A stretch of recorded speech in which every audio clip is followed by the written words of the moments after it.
हे अधिवेशन म्हणजे महाराष्ट्राला कबरीपासून कामरापर्यंत नेणारं अधिवेशन. याच्या पलीकडे काहीही परिस्थिती नाही. या राज्यात मंत्री राजीनामा देतात, सभागृहाला अवगत देखील केलं जात नाही की मंत्र्यांनी राजीनामा दिलेला आहे.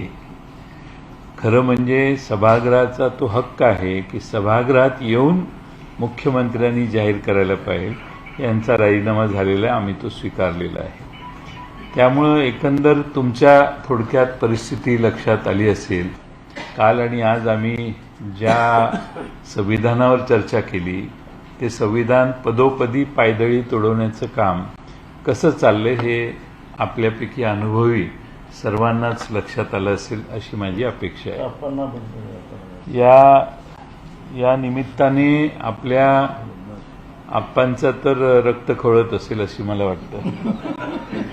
विरोधी पक्ष हा संख्येने कमी असला तरी विरोधी पक्षाला पूर्ण वाव त्या ठिकाणी आम्ही दिला. त्यांचं म्हणणं ऐकून घेतलं, त्यांच्या प्रश्नांना उत्तर दिली आणि महाराष्ट्राच्या विकासाकरता अनेक अशा प्रकारचे धोरण असलेला अर्थसंकल्प पास केल्यामुळे मला विश्वास आहे की महाराष्ट्राच्या विकासाला निश्चितपणे गति मिळेल.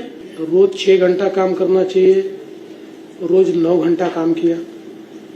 इतनी सारी चर्चा है कि किसानों पर चर्चा हुई, कामगारों पर चर्चा हुई, माथाड़ी का बिल हुआ, बजट पर चर्चा हुई. अब उनके दिमाग में कब्र और काबरा ही होगा, कामरा ही होगा, तो हम क्या कर सकते हैं. उनके दिमाग में उतना ही जाता है, उनको उतना ही दिखता है. हमारे लिए तो कब्र और कामरा से ज्यादा 13 करोड़ महाराष्ट्र के लोग ये महत्व के, इसलिए उनके हित के निर्णय हमने लिए. पढ़ते रहिए fight against criminal daily newspaper.